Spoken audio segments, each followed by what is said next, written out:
and get us started here. And we only got a week and a day. It's going to go fast. Hello, Brooklyn. Hello, Jocelyn. Hello, Kayla. Hello, Caden. Okay. So I'm going to go ahead and share our screen and get started. Share my screen and get started.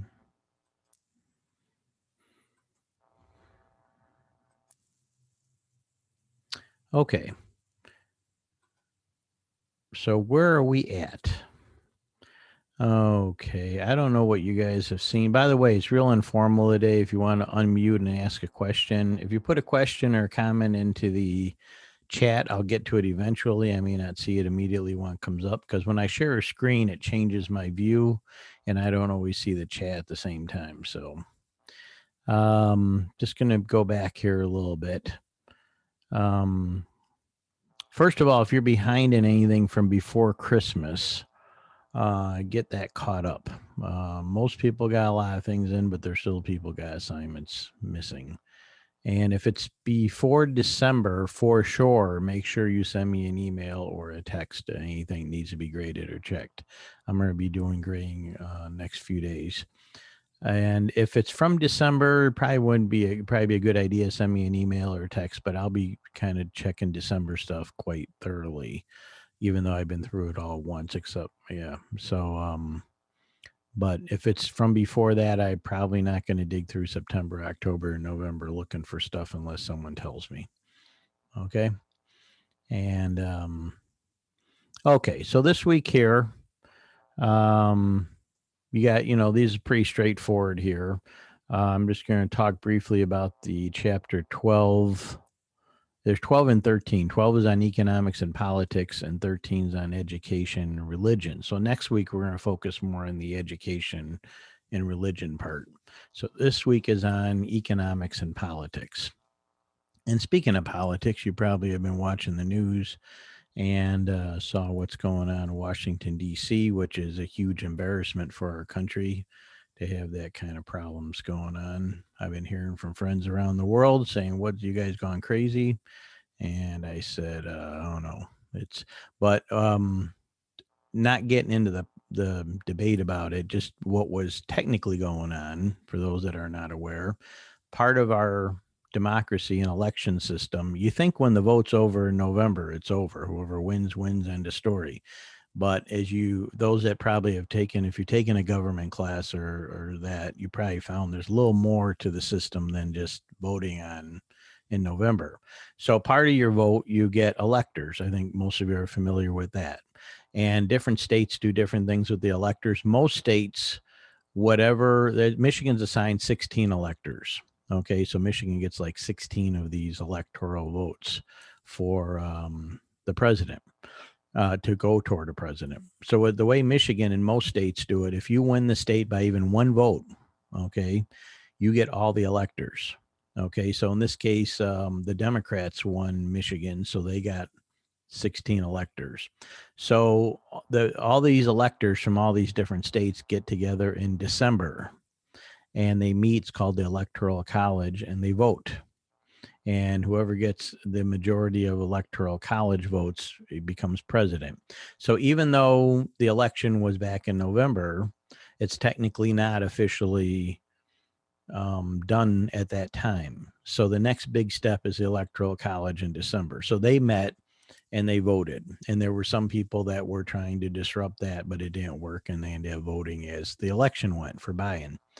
Then you might think it's over then, but it's not. There's still a formality that takes place now in January with the Congress, the House, and the Senate, the U.S. Now, most years you never even hardly hear about this unless you're into politics or dig into the news. You probably never hear because they just get together, they have the announcements, they confirm the election, they do a vote, the vice president oversees it, and it's a formality. I mean, never, ever, ever that I can think of in my entire life was it anything more than a formality. It was just, okay, here, boom, boom, boom, we're following the Constitution. The election happened, and this is what's going to happen. Except this year, which, like I said, I'm not going to go into the whole events of this week. But whatever your views are, um, There were people that tried to disrupt it, and you can look into that if you're interested. But they did meet last night, and that was kind of down to the basis of our democracy. Um, that a lot of people stood up and said, we got to get this done no matter what's going on. And a lot of them were Republicans. It wasn't just Democrats. A lot of Republicans said this is crazy, and we need to do our job, and this is not right. And they voted and they confirmed it and did their job, and that's pretty much now the end of the election. So, in case you're aware, with all this in the news, that's the politics that's going on. And we're talking about politics. And just to get to the root of what politics is all about, it's about power. Who has what power, who can make what decisions, who can make the laws, who can enforce the laws, who collects the taxes, where does that money go, who makes the decisions on where spending is. That's all politics. So a lot of people I know, and maybe some high school students might think, well, I don't really care about politics. I don't like it. It's dishonest. It's all this. And don't get me wrong, there's a lot of frustrations in politics for no matter what your views are. But I encourage everybody to be informed, get involved, whatever your views are, pick whichever party you think you like best. There's probably no party that's perfect or no party that agrees with everything that you agree with. But it's good to be involved and be informed, because all these decisions got to be made, and just think of everything that involves your life. The roads you drive on, somebody's deciding where to build roads and how to build them, and all that. The taxes you pay, should taxes be higher? Should they be lower? Who should pay what taxes? Where that money goes is why is college so expensive? Part of it is they cut way back on money going to colleges because young people don't vote that much. Now, the one group that votes like crazy is old people. So nobody ever is going to cut Social Security or Medicare because old people vote.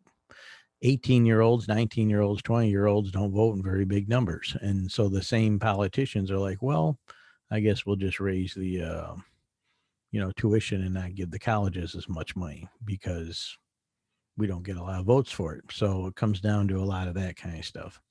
So that's politics. And economics is connected. Economics is how you run an economic system. And at the root of all economics is goods and wants and needs.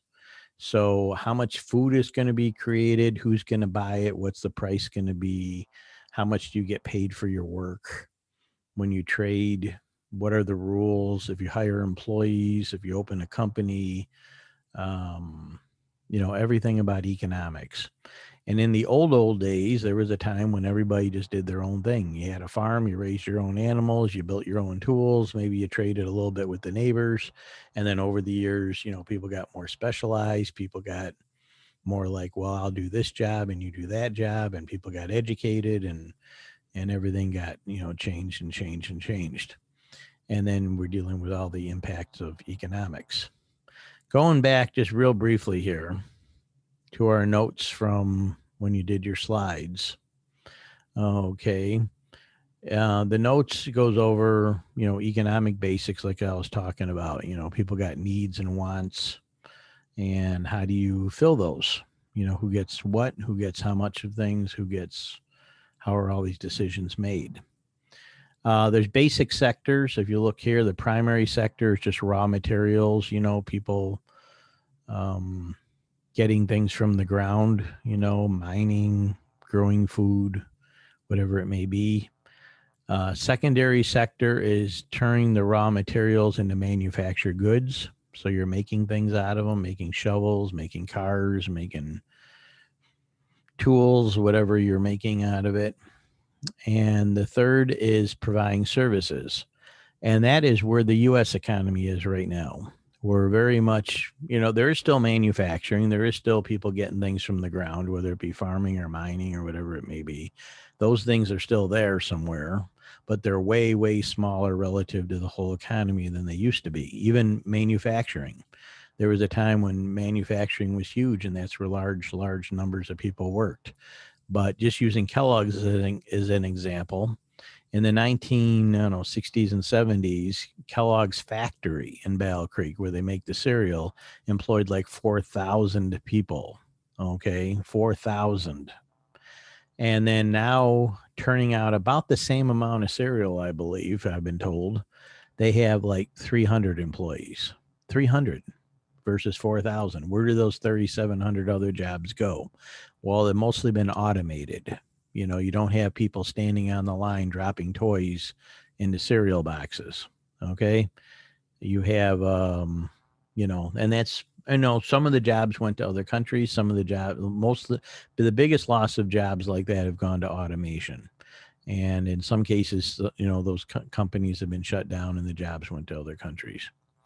But the U.S. is in a post-industrial, service-orientated economy where most of the jobs now are services. Services are things like teaching, medicine, selling insurance, working in retail, all those type of jobs.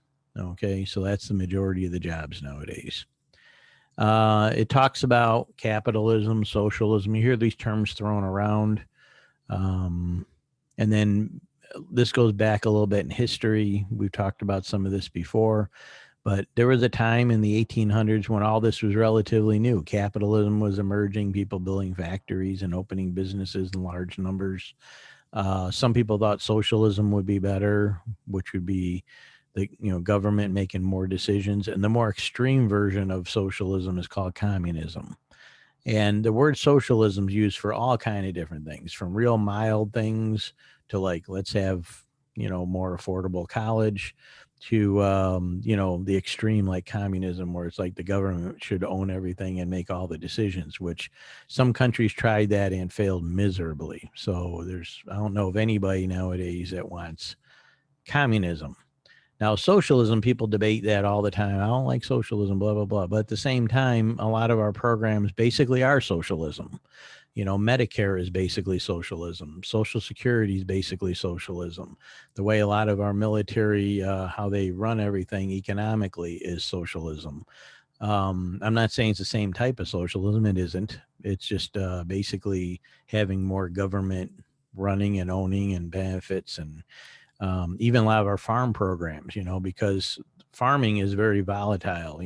One year you can make a lot of money, another year because of weather or prices or whatever, it could be a disaster.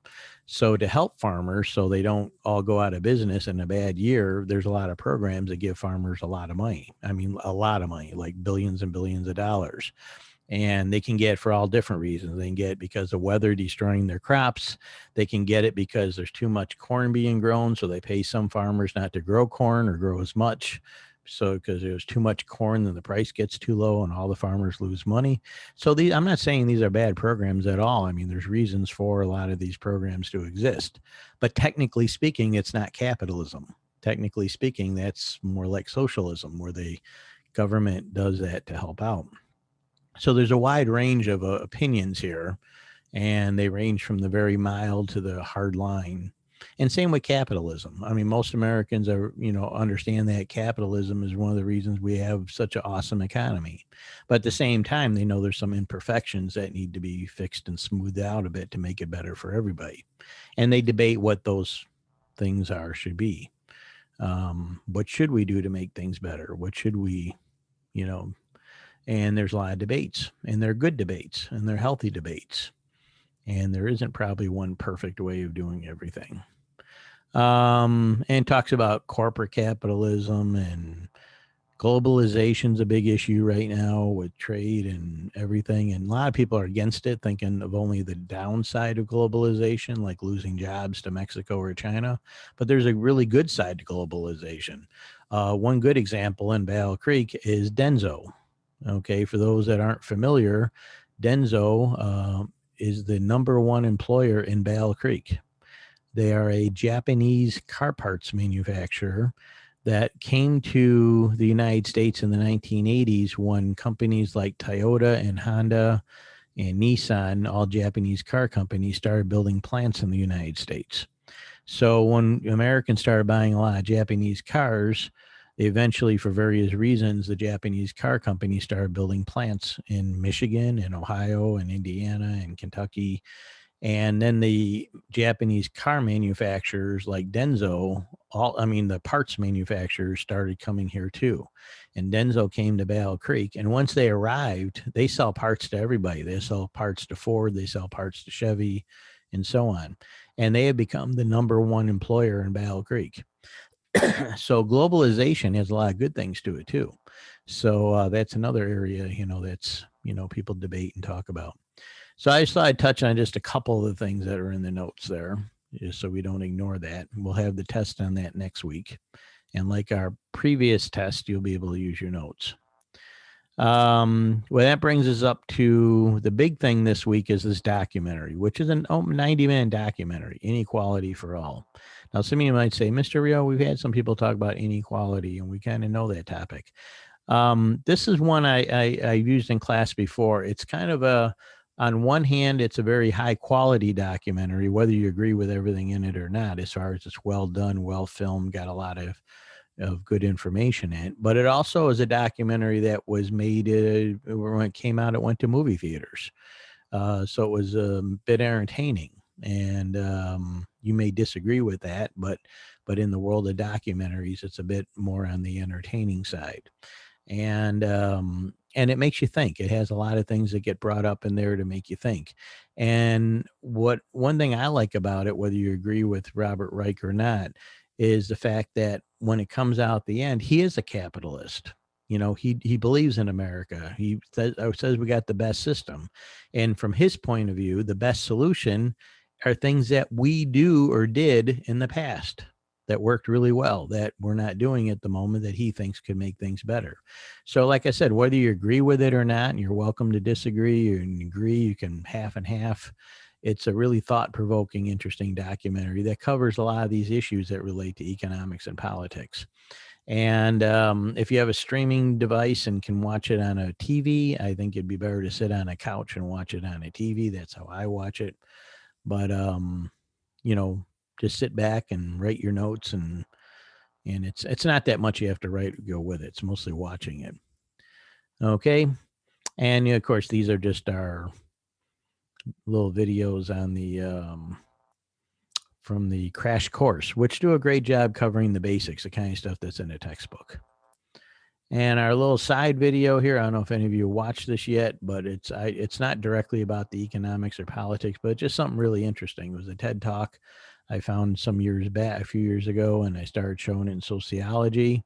And I think it's going to really make you think and find something interesting there. And, and one thing is, and this has been talked about if you ever take a psychology class, because a lot of these topics overlap a bit. When you get to something like people who are white supremacists, for example, and by the way, there are people who are prejudiced or extreme or whatever of every ethnic group or racial group. So I'm not just picking on one group that might have bad apples. I mean, there's bad apples all over the place and all over the planet. I mean, there's different rivalries around the world where this group of people hate this group of people and they're prejudiced and they say bad things and all that. And first of all, the way he dealt with these people was different than most people would imagine. You probably wouldn't imagine a black man going to a Klan rally. And if one did show up, you would probably imagine him protesting or yelling or complaining about it, as he rightfully could be upset about it.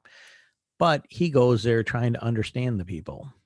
And from a psychological point of view, he starts realizing that, I don't know to what extent he says it, but in the grand scheme of people who study this stuff, a lot of these people who engage in extremist type activities, the real problem they have is with themselves. Okay, if someone has low self-esteem, if somebody feels themselves kind of in the bottom of society, if somebody feels they're, something that their things aren't going well for them, they're the people most likely to go to extreme type views, and they feel the need to blame somebody else. If I'm not doing good in life, it must be the fault of somebody else. And a lot of people blame other groups. They blame other ethnic groups or minorities or whoever it may be, even if those people didn't really have anything to do with them be in their situation, which is Vast majority of the time, that's the case. They had nothing to do with their problems or their being there. Or they do it to make themselves try to feel good. It's like, I'm at the bottom almost, but I want to say this other group is below me. So if I'm not the very bottom, and that's why a lot of the people that get involved in this stuff are actually from the lower end of the economic spectrum.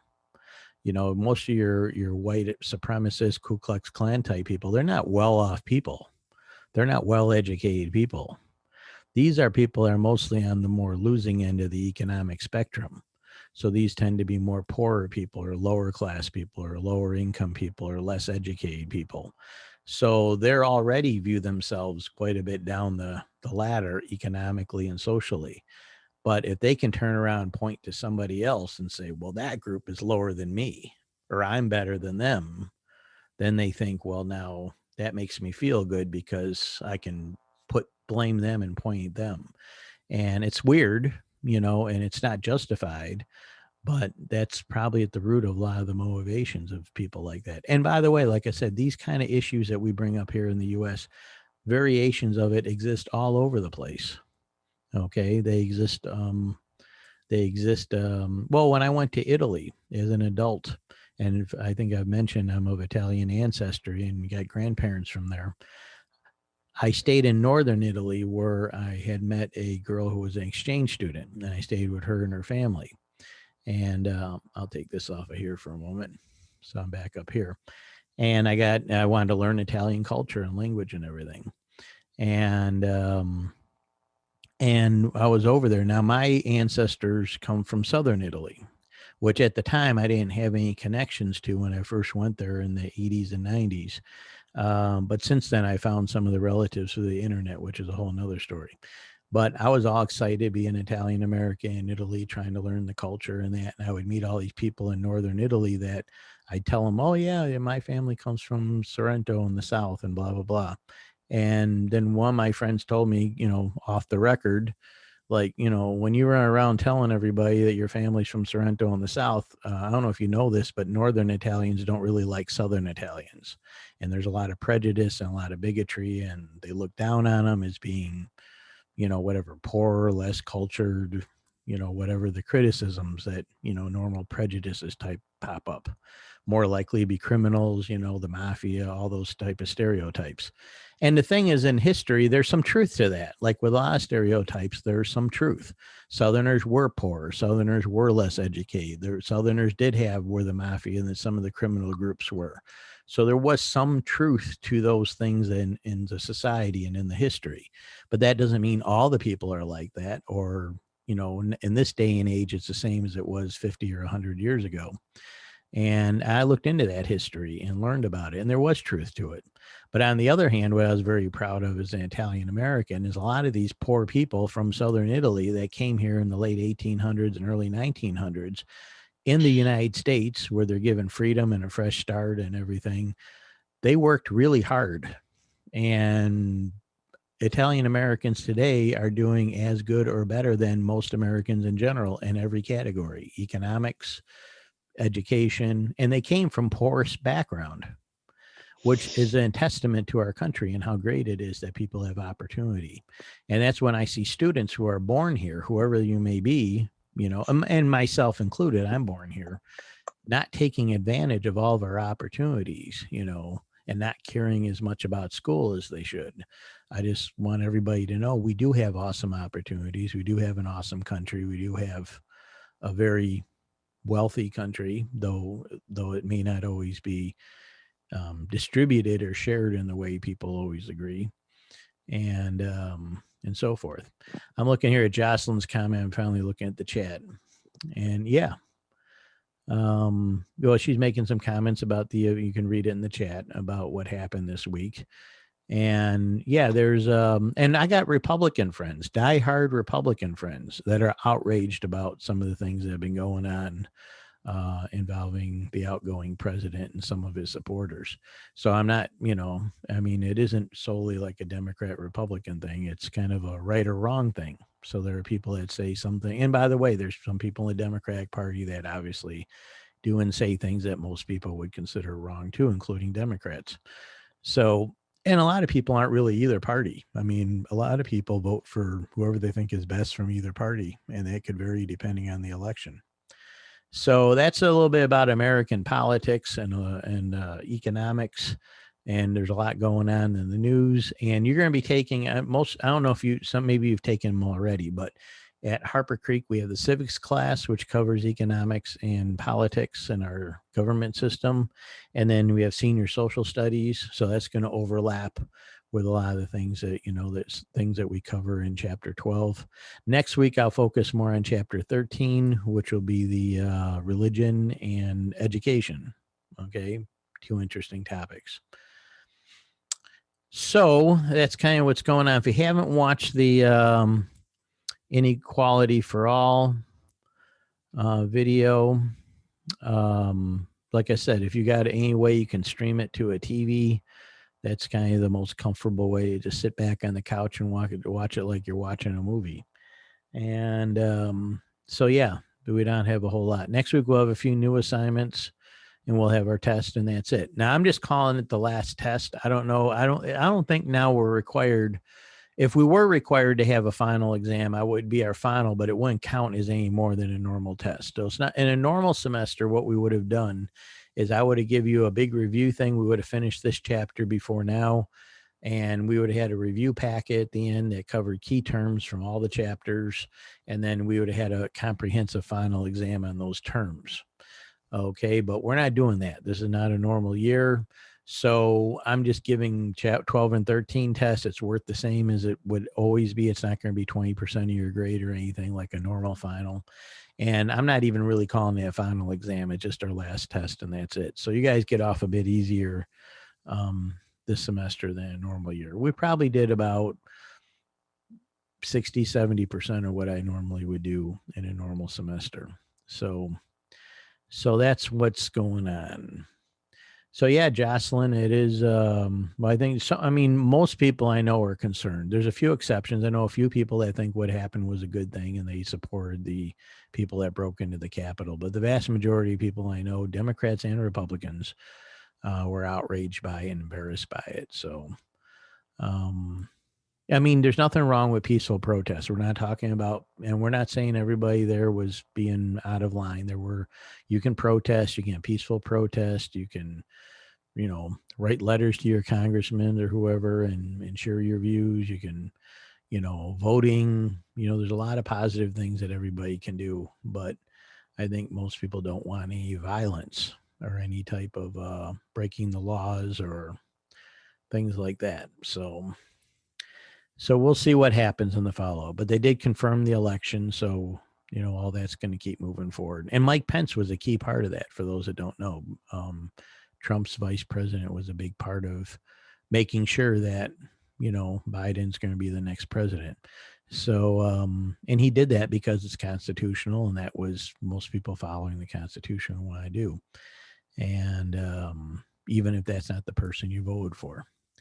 So that's in the news, and like I said, you can have your views about that, whatever happened, but that's kind of related to some of the things we're talking about. So I think I already talked about get all your work in this coming week. I had a question with my other classes today. When's the last day you can turn something in?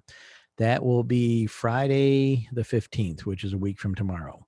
Now, if something comes up by that day and there's some extenuating circumstance in somebody's life, like a death in the family or something, you can obviously contact me privately and we can discuss your situation. But if there's nothing extenuating going on, you should get everything in by next Friday. The test, I'll give you the stuff on Monday, so you can do it anytime next week. And then you'll be going on to new semesters. Then on the 18th of January, unless something changes, those on hybrid will go to H group, and those on H group will come on Monday, C group will come on Thursday. And those still in virtual, then you'll just continue in virtual. So, okay, I don't know if anybody got anything they want to share, any comments. You can unmute yourself, you can put in the chat. Any questions on anything going on in the class, but it's pretty straightforward mostly. And just my advice is just do your best and get everything in, and be in touch with me if you got some late work coming in. Okay. Okay. Everyone have a good day. Take care. I'll be back here Monday. We'll have the new assignments. Yep. Take care, Kayla. Bye, Rio. Yep. Take care, Brooklyn. Take care, Jocelyn. Have a good day.